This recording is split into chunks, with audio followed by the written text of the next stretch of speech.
అందరి మనోదేహాలకి అతీతంగా ఉన్నటువంటి ఆ విశ్వ చైతన్యానికి నమస్కారం చేస్తూ 1వ అధ్యాయం చాలా బాగా జనక మహారాజుకి అష్టావక్రుడు ఎంతో టాప్ లెవెల్లో ఇప్పుడు అడిగిన క్వశ్చన్స్ మొత్తం ఇప్పుడు అడిగిన దాదాపు 20 అధ్యాయాలు బ్రహ్మాండంగా బోధించాడు జనక మహారాజుకి. చూడండి, అయిపోయిన తర్వాత జనక మహారాజు ఆ బోధ విన్న తర్వాత అతని యొక్క ఉత్సాహాన్ని, అతని యొక్క సంతోషాన్ని ఆ మునీంద్రుడికి తెలియజేస్తున్నాడు. ఎలా తెలియజేస్తున్నాడు? అహో నిరంజన శాంత బోధ అహం ప్రకృతే పరః ఏతావంతం అహంకాలం మోహేన ఏవ విడంబితః. ఓ అష్టావక్ర మునీంద్ర,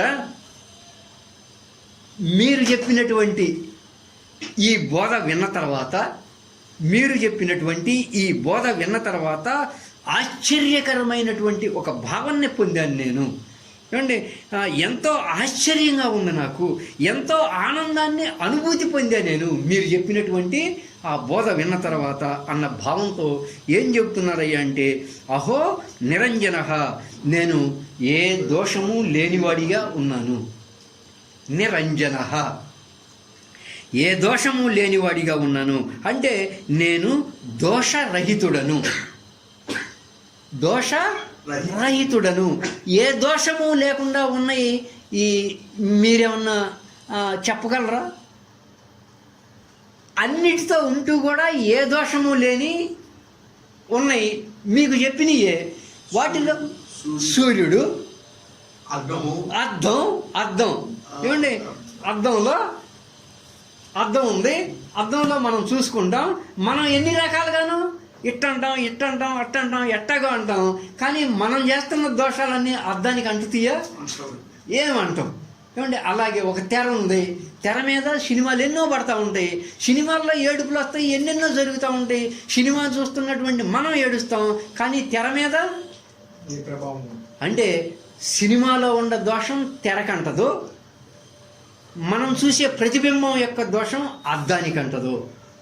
అందుకని జనక మహారాజు ఇక్కడ ఏమంటున్నాడు అంటే, నేను ఒక అద్దంలా ఏ దోషము లేకుండా ఉన్నా, నేనొక సూర్యునిలా ఏ దోషము లేకుండా ఉన్నా, నేనొక ఆకాశంలాగా ఏ దోషము లేకుండా ఉన్నా. మనసు అద్దంలా ఉంది. నా మనసు ఎట్లుంది? అద్దంలా ఉంది. నా మనసు ఒక దీపంలా ఉంది. దీపం ఉంది, ఏం చేస్తుంది? దీపం వెలుగులో అందరూ ఎంతోమంది పనులు చేసుకుంటూ ఉంటారు. కొడుకు ఒక పని చేస్తాడు, తండ్రి ఒక పని చేస్తాడు, భార్య ఒక పని చేస్తుంది, మనవాళ్ళు ఒక పని చేస్తూ ఉంటారు. ఎవరెవరు ఎన్ని పనులు చేస్తున్నా కూడా దీపం మాత్రం ఏ దోషము లేకుండా అలా ఉంటుంది. నేను దీపంలా ఉన్నా, నేను అద్దంలా ఉన్నాను. ఎవరెన్ని పనులు చేస్తున్నా, నేను ఎన్ని పనులు చేస్తున్నా, నేను అద్దంలా ఉన్నా. ఏమండి, ప్రతిబింబంలో ఎన్నో మార్పులు ఉంటాయి, ప్రతిబింబంలో ఎన్నో దోషాలు ఉంటాయి. ఏమండి, మనకి అద్దం చూసేటప్పుడు ఒకసారి కళ్ళెమని నీళ్ళు రావచ్చు, ఉమ్ము రావచ్చు, చీమిడి రావచ్చు. కానీ అద్దం ఈ ఉమ్ము దోషాన్ని, ఈ అద్దం దోషాన్ని అద్దమేమి అంటుకోదు. ప్రతిబింబంలో ఎన్నో మార్పులు ఉంటాయి, ఎన్నో దోషాలు ఉంటాయి, ఎన్నో మలినాలు కూడా ఉంటాయి ప్రతిబింబంలో. కానీ అద్దంలో ఎప్పుడు ఏ దోషాలు ఉండవు, ఏ మలినాలు ఉండవు. మీ బోధ విన్న తర్వాత, ఓ మునీంద్ర, నా అంతరంగం, నా మనసు అద్దంలా ఉందయ్యా, ఏ దోషాలు లేకుండా ఉన్నది. ఒక తెర మీద దృశ్యం పడుతున్నప్పుడు ఆ దృశ్యంలో ఎన్నో మార్పులు ఉంటాయి. ఆ దృశ్యం రంజింపజేస్తుంది మనల్ని. కానీ తెర ఎలా ఉంటుంది? నిరంజన, ఏ దోషము లేకుండా ఉంటుంది. ఒక అద్దంలా, తెరలా నా మనసు ఉంది. ఏమన్నా జరగని, ఏదన్నా జరగని, నేను అద్దంలా, తెరలా ఉండ. నెక్స్ట్ శాంత, నేనొక మీ బోధ విన్న తర్వాత నేను ఎలా ఉండనయ్యా అంటే, నేను ఒక శాంత స్వరూపుడిలా ఉండిపోయా. అంటే నాలో ఏ మనోవికారాలు, ఏ మనోవికల్పాలు అంటే కోరిక కానీ, కోపం కానీ, లోభం కానీ, మోహం కానీ, ఈర్ష్య కానీ, అసూయ కానీ, ద్వేషాలు కానీ, నాలో మీ బోధ విన్న తర్వాత ఏ మనోవికల్పాలు, ఏ మనోవికారాలు ఏమీ లేవు. ఏమండి, నా అంతరంగం, నా మనసు ఎంతో శాంతంగా ఉంది మీ బోధ విన్న తర్వాత. ఉం? మనం విష్ణువుని ఏమంటాం? శేషశయన అంటారు విష్ణువుని. అంటే విష్ణువు యోగ నిద్రలో ఉన్నప్పుడు ఏమండి మనం ఎక్కడ పడుకుంటాం? చక్కగా పరుపు దిండు వేసుకుని ఏసీ ఫ్యాన్ వేసుకుని పడుకుంటాం. ఆయన ఎక్కడ పడుకుంటాడు? 1000 పడగల పాము మీద పడుకుంటాడు. ఏమండి మనం ఏసీలో ఫ్యాన్ కింద పరుపు మీద పడుకున్నాం. మనం అదిగో అక్కడ పాము వచ్చింది అనగానే ఇక్కడ నుంచి లెగుతాం. ఆయన దేని మీద పడుకున్నాడు? ఏమండి పడుకుని మళ్ళీ ఆయన ఏం పోతున్నాడు? యోగ నిద్ర పోతున్నాడు. మనం బయట ఉంటేనే నిద్రపోం.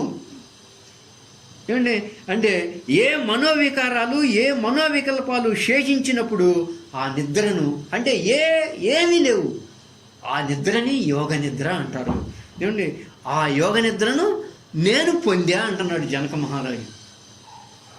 విష్ణువు ఏ యోగ నిద్రనైతే పొందాడో అంటే ఆ సుషుప్త స్థితిని నిత్య ధ్యాన స్థితి అంటారు. దాన్ని జాగ్రత్త సుషుప్తి అంటారు. ఆ విష్ణువు గారు ఆ 1000 పడగల పాము మీద పడుకుని కూడా సృష్టి పోషణ చేస్తూ ఉన్నాడు. ఎవడికి ఏది కావాలో ఇస్తూ ఉన్నాడు. అంటే ఆయనేమో గాఢ నిద్రలో ఉన్నట్టుగా ఉన్నాడు, పని అంతా జరిగిపోతుంది. నేను కూడా అలా ఉన్నా. నా అంతరంగమేమో గాఢ నిద్రలో లాగా ఉంది, పనులు మాత్రం చేస్తున్నా. ఉద్యోగం చేస్తున్నా, వ్యాపారం చేస్తున్నా, వ్యవసాయం చేస్తున్నా, అన్నీ చేస్తున్నా. అంటే మెలకువగా ఉన్నప్పుడు కూడా అన్ని కార్యాలు చేస్తున్నప్పుడు కూడా నేను ఒక నిత్య ధ్యాన స్థితిలో, ఒక నిత్య ఆనంద స్థితిలో శాంతంగా ఉన్నా. అన్ని పనులు చేస్తా కూడా. ఏ పనులన్నా వదిలిపెట్టమంటున్నాడా? వ్యవసాయం చేస్తావో చెయ్యి, ఉద్యోగం చేస్తావో చెయ్యి, వ్యాపారం చేస్తావో చెయ్యి, నువ్వు ఏ పని చేస్తావో అది చెయ్యి. కానీ మీ బోధ విన్న తర్వాత నేను ఎలా ఉన్నానంటే నా అన్ని పనులు అవుతున్నాయి, నా మనసు మాత్రం శాంతంగా ఉంది. అన్నీ చెప్పావుగా నువ్వు. ఏమండి ఒక నిత్య ధ్యాన స్థితిలో ఉంది. బోధ అహం, నేను జ్ఞానస్వరూపంగా ఉన్నా, అంత ప్రజ్ఞతో ఉన్నా. నేను ఒక చైతన్య స్వరూపుడిగా, సాక్షి స్వరూపుడిగా తెలుసుకున్నా మీ బోధ వల్ల. ఓహో, అన్నిటినీ గమనించేవాళ్ళగా ఉండాలి. సాక్షితత్వం ఎప్పుడు వచ్చుద్ది? ఏకత్వము సమత ఉంటే సాక్షితత్వం వచ్చుద్ది. సాక్షి స్వరూపుడిగా, నేను ఒక సాక్షి స్వరూపుడిగా తెలుసుకున్నా. ఏమండి ప్రకృతే పరహ, ఈ ప్రకృతికి వేరుగా ఉన్నా. నేను ఈ ప్రకృతికి వేరుగా ఉన్నా. ఏమండి ఈ ప్రకృతి అంటే అష్టవికారాలు ఉంటాయి. అష్టవికారాల ప్రకృతి ఇది అనమాట. ఆ అష్టవికారాలు తొలగినటువంటి సాక్షి స్వరూపంగా సమస్థితిలో ఉన్నా. ఇక్కడ 4 భావాలను వ్యక్తపరిచాడండి జనక మహారాజు. ఓ మహాత్మా, ఓ గురుదేవా, ఓ మునీంద్ర, నేను మీ బోధ విన్న తర్వాత ఏ దోషాలు లేనివాడిగా నా మనసు ఉన్నది. నెంబర్ 1 అంటే అద్దంలా తెరలా ఉంది. నెంబర్ 2 నా అంతరంగం శాంతంగా ఉన్నది. అంటే అసలు అన్నీ శమించిపోయి ఉన్నా. అంటే గాఢ నిద్రలో ఏమన్నా ఉంటాయా? గాఢ నిద్రలో, గాఢ నిద్రలో నేను ఎలా ఉంటానో మెలకువలో కూడా అలా ఉన్నా. నేను అలా ఉంటామంటే ఎంత ఎంత ఇదండి. ఏంటి అలా ఉన్నా. నేను ఏ మనోవికారాలు ఏ మనోవికల్పాలు లేకుండా ఉన్నా. పైగా నేను ఒక జ్ఞానస్వరూపుడిగా ఉన్నా. మెలకువలో ఏమేం చేస్తున్నానో కనుక్కుంటున్నా, స్వప్నంలో కలలు వస్తున్నాయి కనుక్కుంటున్నా, నిద్రలో బాగా గాఢ నిద్రపోయాను అనేది కూడా కనుక్కునే జ్ఞానస్వరూపుడిగా ఉన్నా నేను. అండి నెక్స్ట్ ఈ ప్రకృతిని అంటే మనసుని కానీ బుద్ధిని కానీ అహాన్ని కానీ పంచభూతాలతో ఏర్పడిన వ్యష్టి సమిష్టి ప్రపంచాన్ని మొత్తాన్ని కూడా జస్ట్ గమనించేవాడిలాగా ఉన్నా. నా ముందు ఆయన ఎగరచ్చు, నా ముందు ఆయన పాట పాడచ్చు, నా ముందు ఆయన మిమ్మల్ని కొట్టచ్చు, నా ముందు ఈయన చనిపోవచ్చు, అయినా నేను గమనించేవాడిలాగా ఉన్న. దర్శాలు నేను దేనికి ప్రభావితం కావట్లా. ఎందుకయ్యా ఆయన కొడతావని ఆయన ననలేదు, ఎందుకయ్యా నిద్రపోతున్నావని ఆయన ననలేదు. ఏంటి ఆయన చనిపోయాడంట కానీ ఎవరితో అనలేదు. ఏం జరిగినా ఏది జరిగినా నేను ఎలా ఉన్నాను? 1000 పడగల పాన్పు మీద విష్ణువు ఎలా ఉంటాడో అలా యోగ నిద్రలో ఉన్నాను, ఒక గాఢ నిద్రలో ఉన్నాను. ఇంతకాలం ఓ ఓ గురుదేవా, ఇంతకాలం నేను ఒక భ్రమలో ఉన్నా, దేహభావంతో ఉన్నా. అరే ఈ దేహం ఏంటి, ఎప్పుడు చచ్చిపోయిద్దో, వాడి దేహం ఏంటి, ఎప్పుడు చనిపోయిద్దో, అసలు ఈ దేహం ఏంటో దేహభావంతో ఉన్నా, ఈ బాహ్య ప్రపంచ వస్తు విషయాల భావంతో ఉన్నా. ఇది లేకపోతే నేనేమవుతాను, అది లేకపోతే నేనేమవుతాను అనే భావంతో ఉన్నా, దేహభావంతో ఉన్నా. దేహానికి ఏదొచ్చినా తట్టుకోలేకపోతున్నా. నా దేహమే కాదు, నా బంధువుల దేహానికి, నా స్నేహితుల దేహానికి ఏదన్నా వచ్చినా కూడా నేను తట్టుకోలేకపోతున్నా. అంత భ్రమలో ఉన్నా నేను ఇప్పుడు దాకా. ఇప్పుడు నాకు ఆ దేహభావన వదిలిపోయింది. నేను చచ్చినా ఎవడు తాగకుండా ఉన్నాడు ప్రపంచంలో? ఏమండి ఏమండి బాహ్య ప్రపంచ విషయాలతో తాదాత్మ్యం చెందాలి. అది లేదే ఇది లేదే అని అనుకుంటం లేదు. భగవంతుడు ఏది ప్రాప్తిచ్చాడో అది అంగీకార స్వభావంతో స్వీకరిస్తూ బాహ్య ప్రపంచ వస్తు విషయాలతో తాదాత్మ్యం చెందట్లేదు. మనసు ఆలోచనలతోనూ నేను వ్యామోహం చెందట్లేదు. అవి మేఘాల్లాగా వస్తూ ఉంటాయి, పోతూ ఉంటాయి, మనకు అనవసరం. ఈయన చూసినప్పుడు ఈయనేదో నిద్రపోతున్నాడని నేను అనుకుని ఆయన గురించి ఎందుకు విచారించటం? వస్తూ ఉంటాయి, పోతూ ఉంటాయి ఆలోచనలు. అలా దేహభావంతో లేను, బాహ్య ప్రపంచ వస్తు విషయ భావంతో లేను, మనసు ఆలోచన భావంతోనూ తాదాత్మ్యత చెంది లేను. చూస్తూ ఉన్నా అంతవరకే ఏం జరుగుతుందో. అలా నేను మోహంలో ఒక భ్రమలో ఉండి ఇంతవరకు నేను జీవితం గడిపా గురుదేవా. ఇంతవరకు ఒక మోహంలో ఒక భ్రమలో ఉండి నేను జీవితం గడిపా, మోసపోయా. అరే ఎంత మోసపోయాను. ఓ సద్గురు, తమ కృప వలన నేను నా స్వస్థితిని, నా ఆత్మానందాన్ని అనుభూతి పొందుతున్నా. ఇదే ఆత్మజ్ఞానం అంటే. 2వ అధ్యాయంలో 1వ శ్లోకం. ఏమండి, మీ బోధ విన్న తర్వాత జనకుడు ఎలా ఉన్నానని చెప్తున్నాడు? ఏ దోషాలు లేనివాడిగా ఉన్నా. ఏ దోషాలు లేకపోవడం అంటే దానికి ఒక ఉదాహరణ అద్దం, ఒక తెర. నేను అద్దంలా ఉన్నా, తెరలా ఉన్నా. ఏమండి,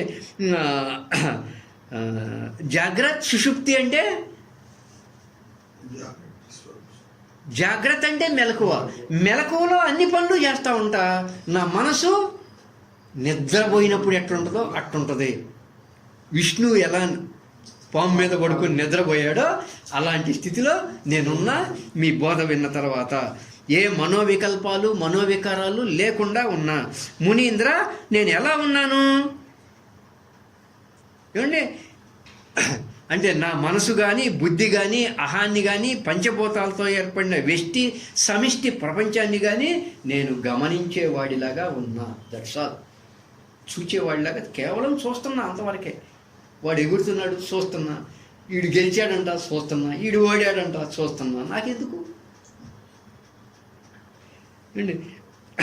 5 ఇంతకాలం నేను ఏ విధంగా మోసపోయాను? దేహభావనలతోనూ బాహ్య ప్రపంచ భావనలతోనూ మనసు ఆలోచనలతోనూ తాదాత్మ్యం చెందిపోయి మోసపోయా. అలా నేను మోహంలో ఒక భ్రమలో జీవితం గడిపి మోసపోయా. ఓ సద్గురు, తమ యొక్క కృప వలన నేను నా స్వస్థితిని, ఆత్మానందాన్ని అనుభూతి పొందా.